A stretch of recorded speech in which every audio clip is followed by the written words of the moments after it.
அகரத்தின் அன்பு வணக்கங்கள். சில நூற்றாண்டுகளுக்கு முன்பெல்லாம் மந்திரவாதிகளால் அடிக்கடி நம் நாட்டில் நரபலிகள் கொடுக்கப்பட்டுள்ளன.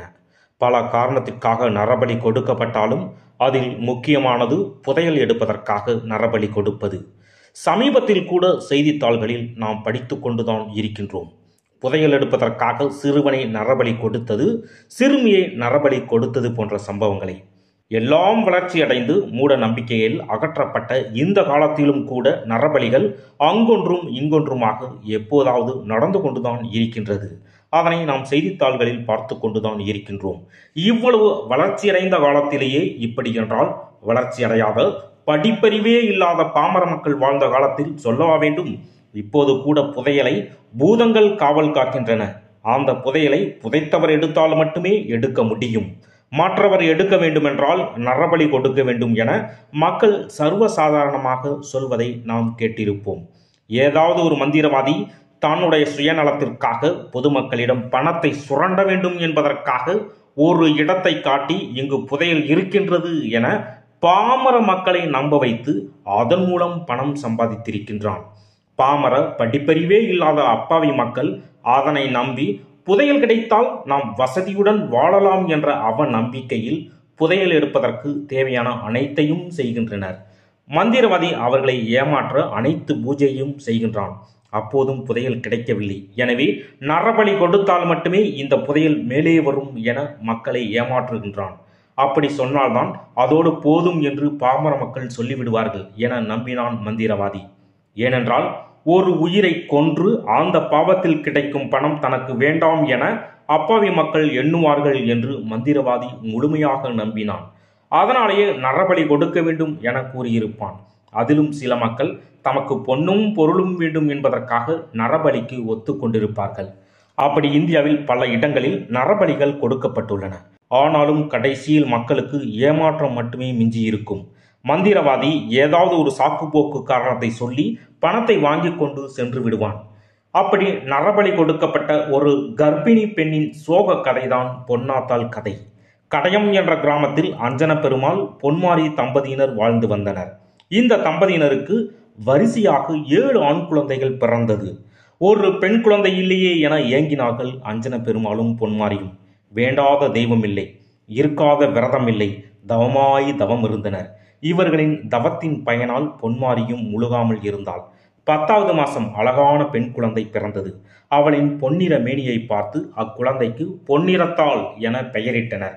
ஒத்த புள்ள, அதுவும் தவமாய் தவமிருந்து பெத்த புள்ள என அண்ணன் தம்பி 7 பேரும் பாசம் வைத்து உசுருக்கு உசுராக தங்கச்சியை வளர்த்தனர். பொன்னிறத்தாள் வளர்ந்து பெரிய மனுஷியானாள். அவளின் இளமையும் அழகும் பார்ப்பவர் மனதை கொள்ளை கொள்ளும் அளவிற்கு இருந்தது. இந்நிலையில்தான் இணை சூர பெருமாள் என்பவன் பொன்னிறத்தாளை கண்டான். கண்டவுடன் காதல் கொண்டான். இந்த இணை சூர பெருமாள் மதுரையை ஆண்ட திருமலை நாயக்கரின் உறவினரான தளவாய் நாயக்கரின் மகனாகும். பொன்னிறத்தாளை கண்ட பிறகு அவனுக்கு உறக்கமில்லை. அவள்தான் உயிரென துடித்தான். உண்ண உணவு வேண்டாம், உன் முகம் போதுமடி எனக்கு என்று மனதை அவளிடம் பறிகொடுத்தான். பசியில்லை, எந்நேரமும் சதா அவளையே நினைத்து கொண்டே இருந்தான். இவனின் செய்கையை பார்த்த தந்தை தளவாய் நாயக்கர் இவனிடம் விசாரித்தார். இவன் பொன்னிறத்தாளை பற்றி கூறினான். முறைப்படி பெண் கேட்பதற்காக தளவாய் நாயக்கர் பொன்னிறத்தாள் வீட்டிற்கு சென்று பெண் கேட்டார். அனைவரும் சம்மதிக்க ஊரே வியக்கும் வண்ணம் பொன்னிறத்தாளுக்கும் இணை சூர பெருமாளுக்கும் திருமணம் நடந்தது. ஊரே திரண்டு திருமணத்திற்கு சென்றது. வகை வகையான உணவு பதார்த்தங்கள், ஊசியிலிருந்து உலக்கை வரை சீதனங்கள். அன்புக்கு அன்பாக வளர்த்த தன் தங்கைக்கு 7 அண்ணன்களும் தகப்பனும் சீரோடும் சிறப்போடும் திருமணம் செய்து வைத்தனர். திருமணம் முடிந்த பிறகு பொன்னிறத்தாளை அழைத்து கொண்டு இணை சூர பெருமாள் தன் வீட்டிற்கு செல்ல முற்பட்டான். அண்ணன்கள் அனைவரும் தன் தங்கையை பிரிய முடியாமல் தவித்தனர். தன் உடலை விட்டு உயிர் பிரிந்தது போல் அனைவரும் துவண்டனர். தங்கை என வந்தவளே, நீதான் எங்களின் தாய். உன்னை விட்டு பிரிந்து எப்படியம்மா இந்த உலகத்தில் நாங்கள் வாழப்போகிறோம்? எங்களின் உடலும் உயிருமாய் இருந்த நீ எங்களை பிரிந்து சென்றால் நாங்கள் இந்த மண்ணிலிருந்து என்ன பயன்? இருந்தும் உனக்கும் ஒரு வாழ்க்கை உண்டு. எங்களை விட்டு நீ பிரிந்துதான் ஆக வேண்டும். எங்களுக்கு ஒரு மருமக பிள்ளையை பெற்றுக் கொடு போதும் என்று அவளின் அண்ணன்கள் கூறி அவளுடைய கணவனுடன் அன்போடு அனுப்பி வைத்தனர். சிறிது நாட்களில் பொன்னாத்தாள் மூழ்காமல் இருந்தாள். மதுரை நாயக்கர் வம்ச கிளையின் வாரிசு அவளின் வயிற்றில் வளர்வது பற்றி செய்தி அறிந்த அரண்மனைக்காரர்கள் மகிழ்ந்தனர். இச்செய்தியை கேட்ட அண்ணன்காரர்கள் வானத்தில் பறக்காத குறைதான், அவ்வளவு மகிழ்ந்தனர். அவர்களின் குல வழக்கப்படி தாயாக போகிறவளை பிரசவத்திற்காக கடையம் கிராமத்தில் உள்ள அவருடைய தாய் வீட்டிற்கு அனுப்பி வைத்தான் கணவன். புள்ளத்தாச்சியாக இருந்த தன் தங்கைக்கு கேட்ட ஆசைப்பட்ட அனைத்தையும் அன்போடு வாங்கி கொடுத்தனர் அண்ணன்கள் 7 பேரும். நெறிமாத கர்ப்பிணியாக இருந்தால் பொன்னிறத்தாள்.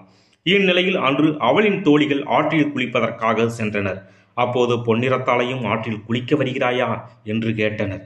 தோழிகளுடன் ஆற்றில் குளிக்க ஆசைப்பட்டாள் பொன்னிறத்தாள். தன் தகப்பனிடம் தயங்கி சென்று, அப்பா, நான் தோழிகளுடன் ஆற்றுக்கு சென்று வருகிறேன் என்றாள். தகப்பன்காரன் நிறைமாத கர்ப்பிணி ஆசைப்படுகிறாள் என்று அனுப்ப மனமில்லாமல் அவளின் ஆசைக்காக, சரிமா, பத்திரமாக சென்று வா என்றான். ஆற்றில் தோழிகளுடன் மகிழ்ச்சியோடு நீராடி மகிழ்ந்தாள் பொன்னிறத்தாள். அதுவரை கலைந்திருந்த கருமேகங்கள் ஒன்றாக கலந்தன. அதுவரை பிரகாசமாக ஒளியை வீசிய கதிரவனையே மேகங்கள் கட்டி வைத்தன. எங்கும் இருள் சூழ்ந்தது. அதுவரை தென்றலாக வீசிய காற்று கூட தலைவனை காணாமல் மற்றவரின் மேல் கோபப்படும் தலைவியின் கோபம் போல புயலாய் வீசியது. குளித்துக் கொண்டிருந்த பொன்னிறத்தாள் தோழிகளுடன் கரையேறி தன் வீட்டை நோக்கி காட்டுவழி பாதையில் சென்று கொண்டிருந்தாள். திடீரென மேகத்தை பீய்த்து கொண்டு மழை கொட்டியது. சூறை காற்றும் சுழற்றி அடித்தது. அனைவரும் திக்கு தெரியாமல் ஆளுக்கு ஒரு திசையில் ஓடினார்கள். பொன்னிறத்தாள் என்ன செய்வாள்? நெறிமாத கர்ப்பிணியாச்சே. தோழிகளின் ஓட்டத்திற்கு அவளால் ஈடு கொடுக்க முடியவில்லை. சிறிது தூரம் நடந்து சென்று அங்கே இருந்த ஒரு புளிய மரத்தின் அடியில் ஒதுங்கினாள். ஒரு பக்கம் இடிமின்னல், மறுபக்கம் சடார் சடார் என்று அடித்தது மழை. இன்னொரு பக்கம் இருட்டு. பயத்தில் நடுங்கினாள் பொன்னிறத்தாள். தன்னை கூட்டி செல்ல தன் அண்ணன்கள் வருவார்கள் என வழிமேல் விழிவைத்து காத்திருந்தாள் பொன்னிறத்தாள். தூரத்தில் யாரோ நடந்து வரும் சத்தம் கேட்டது. தன் அண்ணன்கள்தான் வருகிறார்கள் என்று தள்ளாடி எழுந்து பார்த்தாள். ஏமாற்றமே மிஞ்சியது. வந்தது அந்த அடர்ந்த காட்டு வனத்தில் இருந்த காட்டாளம்மன் கோயில் பூசாரி. காட்டாளம்மனுக்கு பூஜை செய்வதற்காக பூசாரி சென்று கொண்டிருந்தான். அப்போது கர்ப்பிணியாக இருந்த பொன்னிறத்தாளை பார்த்து, அம்மா, நீ இங்கேயே இரு, நான் என்னுடைய பூஜையை முடித்துவிட்டு வந்து உன்னை கூட்டி செல்கிறேன் என்று சொல்லிவிட்டு அம்மன் கோயிலை நோக்கி சென்றான் பூசாரி. பூசாரி சொன்னதை உண்மை என நம்பி பொன்னிறத்தாள் நம்பிக்கையோடு காத்து கொண்டிருந்தாள். இறைதான் தங்களுக்காக சிதறி கிடக்கின்றன என நம்பி வலையில் சிக்கிய பறவை போல் ஆனாள் பொன்னிறத்தாள்.